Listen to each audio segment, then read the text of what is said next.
Peggy 18.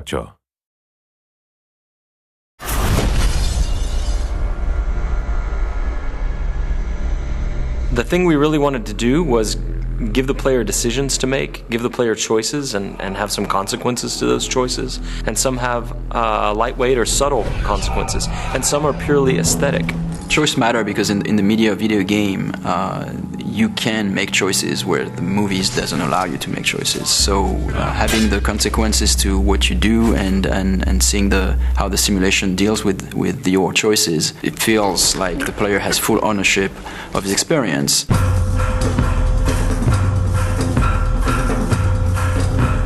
My goal is that everything that the player wants to do, he should be able to do it. As you can go everywhere, then it has to be functional everywhere. If he sees a door, it's an openable door. If he sees a roof, he should be able to climb there, and he knows that this is a valid path. As you guide Corvo through the world, as you see this world from a first-person perspective, you can constantly approach the game with all-out violence or subtlety, like you can be very surgical in how you move into an environment and how you deal with the assassination target. Ce qui est vraiment très intéressant dans Dishonored, c'est la possibilité pour le joueur de vraiment inventer son histoire, on va dire. Il peut vraiment jouer le jeu de la façon dont il a vraiment envie. Il peut très bien jouer au jeu sans jamais tuer personne, ou alors être une bête sauvage et attaquer tout le monde, mais ça aura des conséquences dans le jeu. I feel like we might have made the first assassination game where you don't actually have to kill anybody. Donc l'IA dans Dishonored est assez particulière dans le sens où il faut qu'elle réagisse vraiment à tout ce que le joueur est capable de faire, que ce soit de par ses pouvoirs ou de ce que ce soit que le joueur peut être assez furtif par rapport aux IA. Dans Dishonored, le joueur a la possibilité donc de jouer de différentes façons, et s'il choisit la façon vraiment furtive, essayer de... There's really no reason for you to listen to me. If you ever need steady work, you come see me. Il peut écouter ce que l'IA va dire.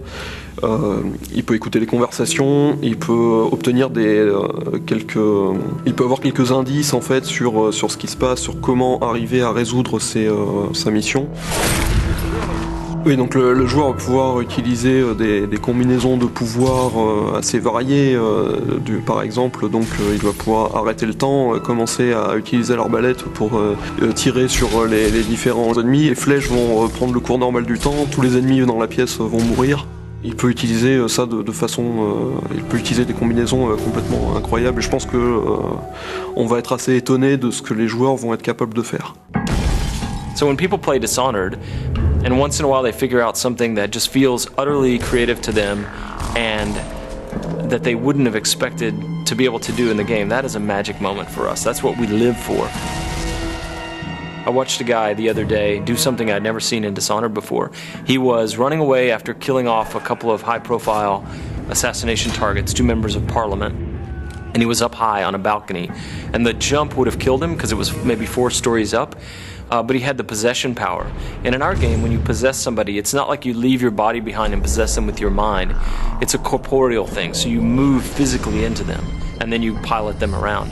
And so he jumped off of this balcony 4 stories up and plummeted to the ground, and I thought he was going to die. He was on the pavement next to the river, but he was angling for this guard that was walking a patrol down there, and as he got close to the guard, he activated the possession power and moved into the guy, and it kills the inertia of the fall, and he lived and walked past the other guards who didn't know anything was wrong.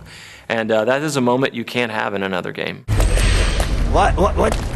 What's happening? Once a programmer came back to us and he shot a little video of something that was really fun he wanted to show us. So what he did was that he summoned a set of rats, then he froze time, then he pulled out the spring razor, which is this kind of mine that you can stick to things. So he could actually froze the rat, stick the mine to the rat, then he possessed the rat, and then he moved the rat around and close to a guard and ejected as the mine exploded. I think what is special to Dishonored is that the moment-to-moment emotion is great. In a shooter, for example, you know that shooting at a guy will kill you, and you have to take cover and progress and well. But in Dishonored, you can combine things in a way that even the result can be unpredictable. For us, the thing that is a thrill is whenever we are surprised by the game. We see that for the first time, like a character responding to something, all those powers will chain together, and still the simulation works. For us, it's really mind-blowing. What I like to do when I'm playing games, to share experiences. Every player experience would be pretty different. I would love the player to feel that.